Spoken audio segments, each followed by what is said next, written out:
Welcome to the Six Figure Personal Stylist podcast, the ultimate no BS business podcast for ambitious personal stylists ready to build a six-figure and beyond personal styling business. You won't hear the typical snooze fest business advice that most personal stylists get told all of the time. Nope, instead, I'll be sharing business building strategies that will help you create a killer personal brand, a cult following of loyal personal styling clients, and make a ton of cash while creating lasting style transformations for your clients. I'm Nicole Achi, your host and a former personal stylist of 14 years who built a lucrative styling business in 3 major cities, but only after spending years trying to crack the six-figure styling business code without burning out. And now I'm here to tell you how to do exactly the same. Let's get into it.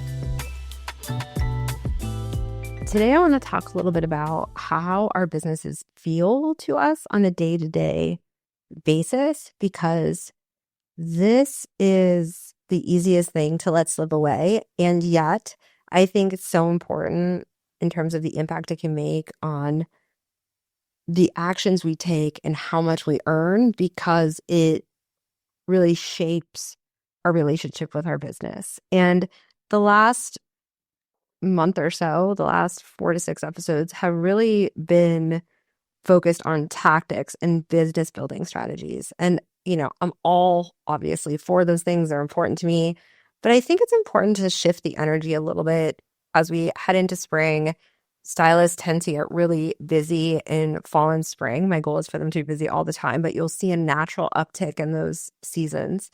And so I think it's an important conversation to be having around things that maybe are less tactical and maybe a little bit more mindset or perspective shifting as you all start that season in your business. Because the truth is that running a business is very much like being in a relationship. In fact, I think thinking of your business as another relationship in your life is super helpful to get a bigger picture perspective when things feel hard. So some days things are going to feel great, and some days things are going to feel challenging, but your intention and your mindset shape your overall experience in the relationship.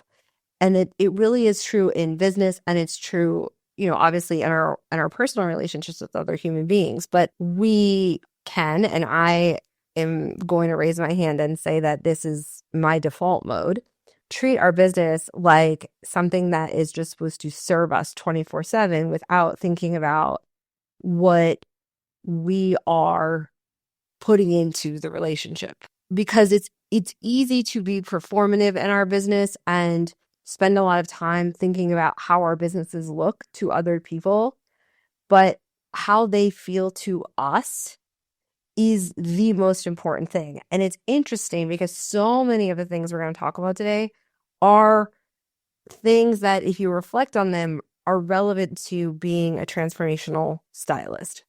Because in that position as a stylist, you tend to think about how the client feels about the clothes, not how the clothes always impact other people. That is the secondary part, right? Of course, we always are thinking about, particularly those of us who worked in the personal branding space, what is what we're wearing saying to other people? But it's irrelevant if the person wearing the clothes hasn't decided what they mean to them. So how your business looks to other people is very similar. It may look successful. It may even be successful on paper, but it may not feel successful. And that is something I see with a lot of very established stylists who are already at 6 figures. And there's just a sense of I do really like what I do, but there's a way that I'm not getting energy from my business anymore. There's a way where I don't really feel inspired. And sometimes success makes it hard to make changes. So I want to talk a little bit about this idea of how to make your business more enjoyable to you, how to like the day-to-day, because it's something I am actively working on. I will say that the business is in a situation where I'm fortunate in that there's a lot of room and places and opportunities to grow, but I often don't keep my promises to myself when it comes to keeping myself excited and engaged because I'm head down working all the time. And I don't love what that does to my energy. And so I'm really spending time this year trying to think of ways that I can have more adventure, more fun in my life. I joked with a client the other day that my resolution for this year was to be less serious, less intense. We'll see if that, I'm not making any promises, especially on this podcast. But, that is something I would like to cultivate in myself. And I think, oh, that's a personal activity. That's an activity for my personal life or my family life or, my friendships. But it's not true because I am everywhere I go, there I am, right? So bringing that spirit into my business and also having ways that I help try to bring it out in my clients is exciting to me. And so that's why I thought this would be kind of a fun topic to talk about because I don't really have this figured out. Like I have how to make six figures figured out, but I don't have this totally figured out. So these are some of the things that I am thinking through. So the foundation of this, because like I said 2 minutes ago, I'm not going to promise you I'm not going to be a little bit intense, but the foundation of this that I think is super critical and why it had me thinking a lot about transformational styling is that in order to get into the right sort of headspace on this and have more enjoyment and more fun and more ease in your business, you have to do this one thing or else the rest of it kind of falls apart. You have to shift into trying to understand yourself and away from trying to fix yourself. Because one of the reasons I think many of us get caught up in our business is that we are obsessed with being better and improving ourselves. And we come from self-improvement culture, mentality of like, you're kind of not living up to your potential if you're not always trying to grow, if you're not always trying to scale, if you're not always trying to be better. And it's interesting because it's very much, I now look back at my styling career and I think, oh, that behavior is very much at odds with being truly transformational. Because it kind of gives us this lie that you need to always be almost like criticizing yourself in order to be the next best level of yourself. You need to be punishing. You need to be unrelenting, right? Which I try to think of like being consistent and being steady in my business versus being unrelenting. Like that energy feels terrible to me of like constantly going, going, going. And so everyone's going to be different in terms of what feels good for them. But I do think that this concept of trying to be better from a perspective of fixing yourself makes it really, really hard to enjoy your business. Because what happens is that many of us burn ourselves out just trying to maintain habits that don't align with our natural preferences and tendencies because we think we should. So a good example of this, because of something I see a lot in the online space, is like the obsessive conversation around morning routines and needing to have a morning routine. But like you kind of don't really need that to be successful. I mean, you can have it if it feels important to you, but I think a lot of people, especially when they are first starting out a business and they don't really know what to do, they get really obsessive with the routines. The only routine that's really going to make the biggest difference in your business is doing the things that matter consistently. There's only a handful of things that move a business forward. Marketing, connecting with people, understanding your audience better, making sure that your business model, the basic math that should only take an hour to do, actually, is going to meet your goals and that there are enough hours in the day to realistically follow through on the plan you have. That's it. Everything else after that is being consistent and showing up. And so I think lots of us think like, oh, I have to do this 19-part plan in the morning in order to set myself up for the day. And like, maybe you do, or maybe you don't. And that's actually the problem, right? So if you're someone, for example, that works best at night and you write your best content at night, why are you forcing yourself to be at your desk at 8 a.m.? These are the little examples of enjoying your business from a place of understanding yourself versus fixing yourself and thinking, I need to be at my desk at 8 a.m. because like that's what productive people do. Like, I mean, maybe those people are productive, but I know tons of people that don't work that way and they're incredibly productive. It's really about remembering that like we all signed up thinking we were going to have these businesses and that they were going to give us this freedom or whatever the goals were. They're going to, we can make as much money as we want. We can have freedom. We can do what we want with our time. But more often than not, what that actually looks like in our business is accepting how we want to spend our time. And then in small ways, having that be reflected in our day-to-day activities. And if you're constantly trying to follow somebody else's routine or be a certain way because you think that's what success looks like, maybe in the beginning of your business, you have to do that just to like feel it out. Just like our clients have to try on clothes that don't really feel like them to be able to explain why they don't feel like them, not to keep, stuffing themselves in clothes that don't feel right. In the same way, I wonder for so many of us that why we keep trying to force ourselves into routines that don't work. Now, obviously, I think trying to understand yourself is not the same as never bettering yourself, right? Like you're still going to feel uncomfortable in your business because you're going to do new things and new things are uncomfortable and our brains want to keep us safe. And that's the way this goes because we're human beings. Like we're all in this together. But I do think often about how the real freedom in being an entrepreneur and owning your own business is being able to offset the negative things or the hard things about being a human and doing new things and building a business or being an expert in any field. You can work in an office and still be, committed to bettering yourself and to growing within an organization. But to have the freedom of your time to work at home or work in different contexts that you want to as an entrepreneur and as a business owner and not take up the opportunity to make little moments better to offset how uncomfortable it can be is something I think about a lot. Like we tend to think of, I can take a week off and be with my kids. And that's great. That's wonderful. But we usually only do that a couple times a year. In fact, I know people that take less vacation now that they're entrepreneurs than they did back when they had a job that paid them to take off 2 or 3 weeks a year. And that's something I think about a lot. Like, why am I, waiting for big chunks of time to take off in my business when I could be doing it in smaller bursts, right? And enjoying myself more.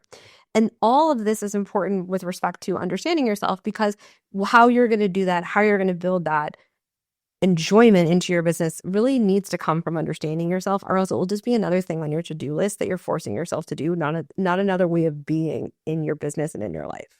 And I can't give you like a formula for this because I'm still trying to figure it out myself, but I can tell you to look at anywhere where there's just a lot of resistance to doing things the way other people do. And I can give you a couple other tools that have really helped me with how I've designed my business and some of the things I'm thinking about. The first is human design, which some people believe in, some people don't. I don't know if there's anything to be all that critical of. You either find it helpful or you don't. I don't know that it has any other like deeper moral issue, but I'm a manifestor in human design, which means my energy is very inconsistent. So I go through bursts of creation and then I'm excited and I'm really like revved up, but then I need a lot of rest time. And so I know that about myself. I've always hated that about myself and thought that it meant I was lazy or there was something wrong with me in some way. But when I realized this about my human design, it's really helped me build a business in a way that makes sense. And to design my offers in a way that works for me, and also to design how I market my business and the tools that I use so that I am creating lots of content and then using other tools to disseminate it, even when I have lower energy. So that's been really helpful. And if you're a different human design type, you will maybe be able to look at the fact that you have lots of bursts of energy and you don't need a lot of downtime like I do.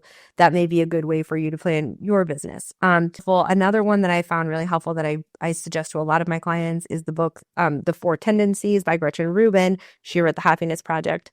I actually think The 4 Tendencies is one of Gretchen Rubin's best work. She also, if you Google The 4 Tendencies, there's a website that she has. You can take a quiz and find out what your tendency is, but it's about motivation style. I'll put that in the show notes. It's about motivation styles and like how we can set up our life to work with our motivation style.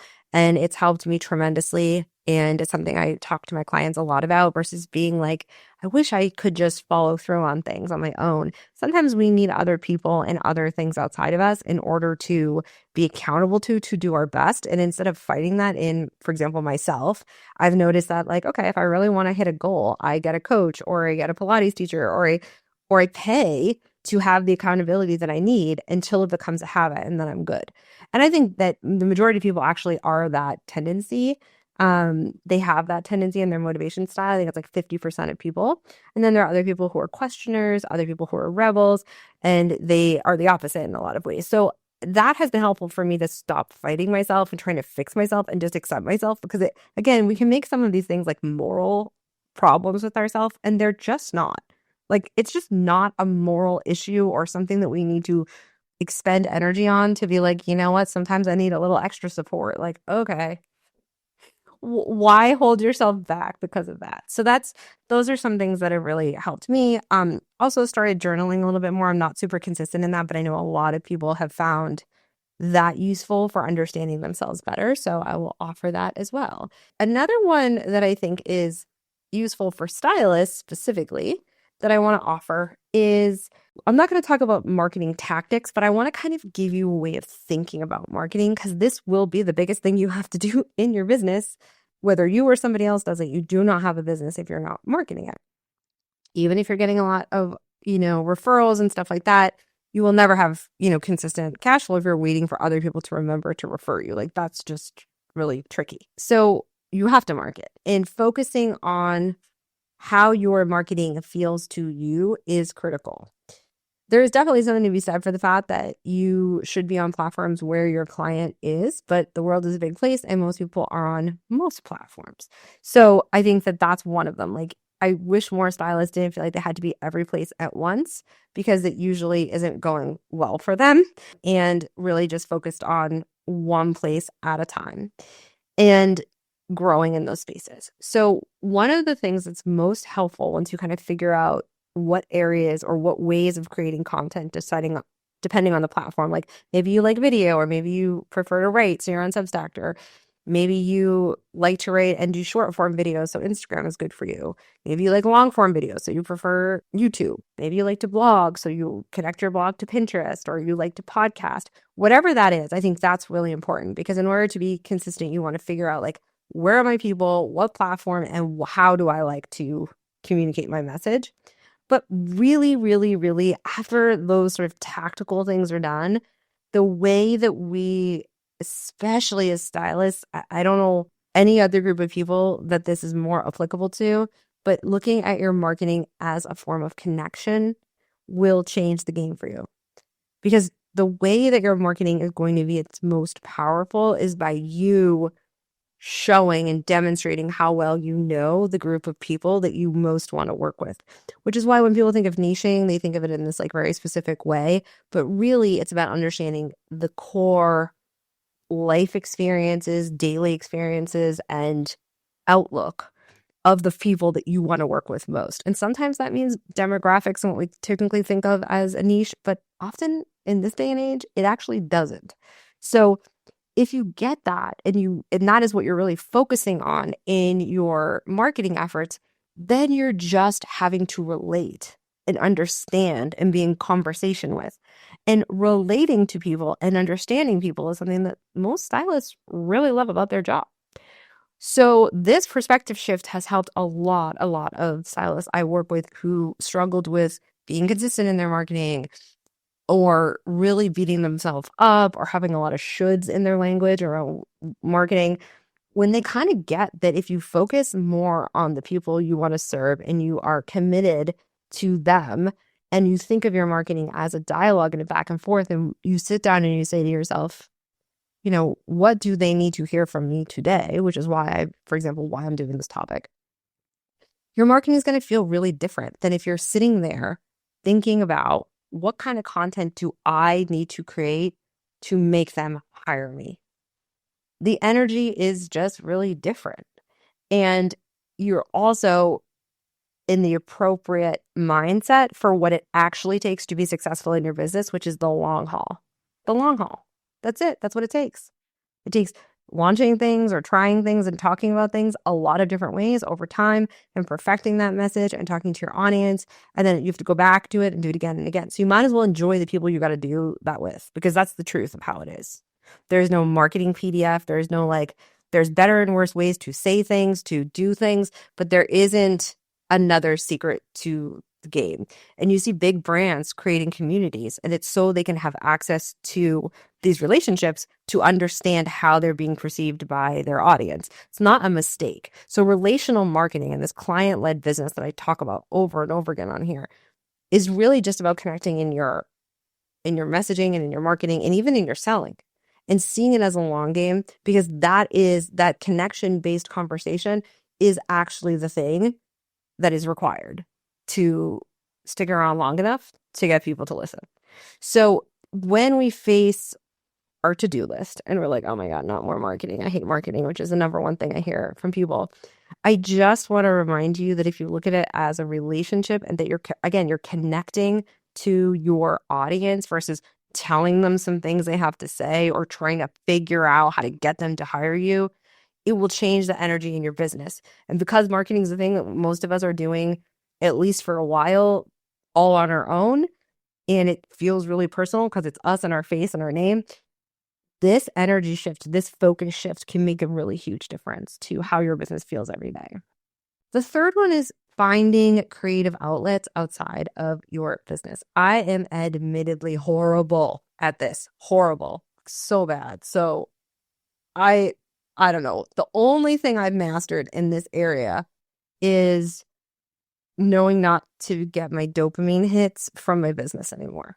So this is actually why I bring this up. I know I talked about this in an earlier episode. I'm trying to remember what episode it was, but this idea that we look to our business often to validate us and to give us that jolt of excitement. And often those two things are connected. So we look to our business for a dopamine hit, and we change our offers. We get excited about our branding. We do the shiny thing in our business because it makes us feel a certain way. And I want you to feel good about your business. But I think if it's something that you're constantly chasing, you'll see very quickly that if you keep chasing new things, you don't talk about something long enough for your audience to even notice, whether it be an offer or a marketing tactic or whatever. Because it does take about 90 days for people to even notice if you change things. So you got to repeat yourself a lot.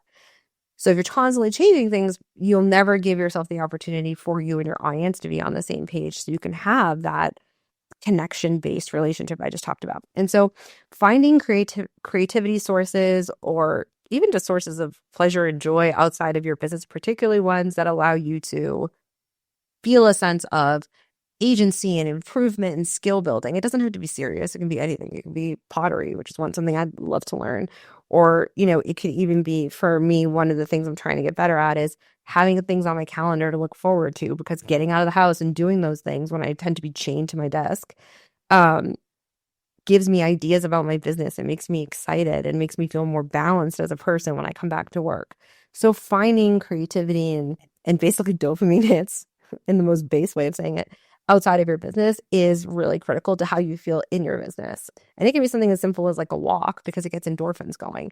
So I think I have often, again, like many of you, I'm sure, complicated it. And then like now I have to create this 90-step hobby that requires a lot of things and a lot of time. And I also have a 3-year-old. So like, where am I going to get that, alone in order to do it? And so then I was like, maybe I'm being a little over the top on this. Maybe I could like just go do a puzzle, maybe it doesn't have to be that deep, because again, trying to be less intense. So I'm just offering to you, as someone who struggles deeply. Maybe some of you are better at this and you have tips. Hit me up on Instagram. I want to hear what your tips are. But the more I have tried to even prioritize having dinners with friends on my calendar, or having things outside of me and my work, outside of my, day-to-day, doing the laundry, having things outside of the responsibilities of a family and a home and a business with people that rely on me, has been a practice of not making it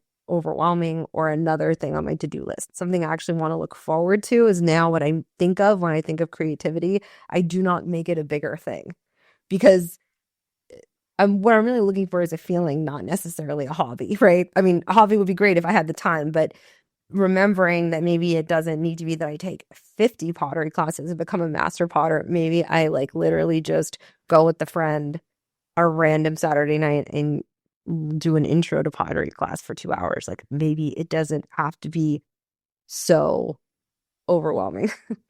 Finding creativity outside of your business so that you're not searching for your dopamine hits inside your business, and you can get some fresh perspective to bring in, has been something that when I have been able to prioritize, that has helped me. So maybe it will help you.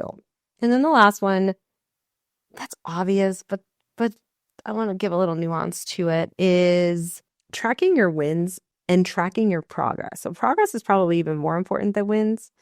But we focus a lot on what's missing, like this whole idea that I was talking about at the top of the episode of like trying to fix yourself and trying to change yourself. But when we focus on what's missing, we fail to recognize how far we've come. And this is something that I will probably talk about in depth again, but I did a lesson in my mini mind and my marketing and sales mini mind talking about how to properly see like your own progress in your business. Because one of the things I am constantly doing as a coach and a consultant is reflecting back to my clients where they started, which is an enormous privilege that I get to have because I have such a high retention rate and so many of my clients stay on with me for a while that I get to experience this incredible gift of their growth and watch that. And even because we're on social media, I get to see that. And it's really one of the things that I live for in this career, to be honest with you. And what I see is that a lot of us don't have the skills of learning how to measure our own progress and to see ourselves accurately. There's a book called The Gap and the Gain, which is an amazing book. I really like it. It's a pretty quick read too. And it talks about the power of tracking our progress over our perfection to actually gain mastery in our life. And what happens is we think of like, okay, say you have 500 followers on Instagram. We tell ourselves like, well, I'll be happy when I'm at 1,000. But at 500, we forget we started from 0. And if we actually let ourselves look at, wow, from 0 to 500 in however much time, and I have a community of people that talk to me and actually listen, actually like interact with me on social media and respond to my stories and they do all these things. If I had appreciation for that, I would be more energized to show up and get to the next level versus looking at the next level of how I don't have 1,000 people and beating myself up for having to be there sooner. And what's important about looking backwards versus where we've been versus where we're not yet is that we see our own growth and we can start to catalog. Well, in getting from 0 to 500 followers, I had to learn a lot of different types of skills. I had to learn copywriting. I had to learn, how to have conversations with my audience. I had to learn how to overcome my visibility blocks. I had to do all of these things. And then you can appreciate your effort. When we look forward, we are not appreciating our effort. And in fact, what we often do is underestimate how long it's going to take for us to get there. We think that in our pursuit of 1,000 followers or 10,000 followers or 1,000,000 followers, wherever that looks like for you, we forget that it's actually a pretty long journey usually to the things we truly want. And so we have false expectations of how we meet goals. And in doing that, what happens is we are unable to truly appreciate how far we've come, and that depletes our energy to go where we need to. So tracking your wins in terms of client feedback and the things that they tell you they like is important too, because you're going to have days when you're going to get bad feedback, and you want to make sure you're making your brain have to balance both. So you have to have a folder somewhere where you're going to see your wins on the days you feel like you've had a lot of losses to remind you to keep going. We're always going to prioritize the negative because that's how our brain keeps us safe. Said that a couple of times in this episode. It's not a mistake. And so a lot of the things I think about in terms of making your day better are about offsetting the natural tendencies we have. And those can skew negative from a biological and evolutionary perspective. That is what, as someone who's like looked a lot into behavior change and identity change over the last year, that is sort of what you need to know about yourself to almost like outsmart yourself. So that's why a lot of this stuff that I've talked about today is related to kind of the mental tricks to make things feel better in your life so that it becomes your norm and your baseline instead of feeling bad or beating yourself up or looking for ways to be hard on yourself to drive yourself and keep yourself going. Instead of that, making the baseline be more enjoyable so you can stay in the game and be the right kind of leader as stylists for your clients, because we're trying to help other people change. And if our relationship to change is not amazing, then that's going to be problematic for how we guide people in their journey, especially, like I said, especially as transformational stylists. So I hope that some of these tips were useful and you can take what's useful, leave what's not, just sort of marinate on how you want your business to feel this year. And as you go into a busy season and think about what you could do to even just make things a little bit easier or nicer or feel good. Because I know you're out there telling your clients, don't save your good clothes for, a special time. But let me remind you also, don't save your happiness for when you think, oh, well, I'll be successful when I make this much or when I have this type of client. Let yourself be happy now, because it's actually a habit I'm learning. It's not something that most of us go to naturally. And so how amazing for us to be able to cultivate it in a business that's also trying to cultivate that in other people. I will talk to you next episode. Thank you so much for hanging out with me. It turns out that social proof is actually pretty important. So if you could help me out, I'd so appreciate it. If you just had a quick free moment and could leave me a rating or review on the podcast app, that would be killer. And even better, if you wanted to share this episode on Instagram and tag me, that would totally make my day. And it would bring so much more awareness to the podcast and would help other stylists just like you who are looking to build lucrative styling business, because the better each of us does, the better all of us do. Thanks for hanging out with me, and I'll chat with you next time.